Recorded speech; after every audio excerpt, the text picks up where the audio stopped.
वारकऱ्यांच्या सावळ्या विठुरायाचे मंदिर आता 7 समुद्रापार लंडनमध्ये उभारले जाणार आहे। यासाठी पंढरपूरच्या विठ्ठल मंदिरातून आज विठ्ठलाच्या पादुकांनी लंडनकडे प्रस्थान ठेवले।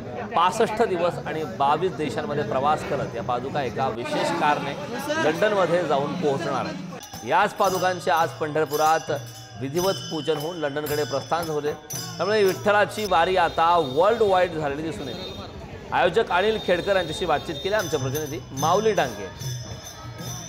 राज्याच्या कानाकोपऱ्यातून विठ्ठलाच्या दर्शनासाठी पंढरपूरमध्ये दिंडी येत असतात, परंतु आज आपण पाहिलं तर विठ्ठलाचीच दिंडी लंडनमध्ये जाताना आपल्याला पाहायला मिळतं। एकंदरीत जवळपास 22 देश आणि 69 दिवसाचा प्रवास करत ही दिंडी पंढरपूरमधून आज पंढरपूरमधून निघते आहे। आज माझ्याबरोबर खेडकर आहेत, आपण त्यांच्याकडून जाणून घेणार काय सांगाल की आज पंढरपूरमधून लंडनला दिंडी निघते आहे, कसा प्रवास असणार आहे काय? नक्कीच आज खूप आनंदाचा दिवस आहे।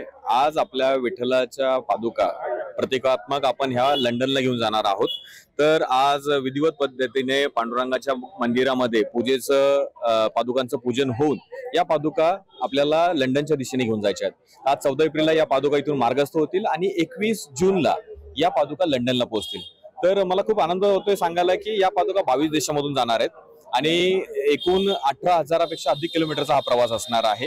70 दिवस आपल्याला या प्रवासासाठी लागणार आहेत आणि ज्या देशामधून या पादुका जाणार आहेत त्या देशामधले भाविक आपल्याला जोडत चाललेले आहेत। जर युरोपमध्ये बऱ्याचशा देशांमधून जे मराठी मंडळ आहेत ते आपल्या स्वागतासाठी उत्सुक आहेत।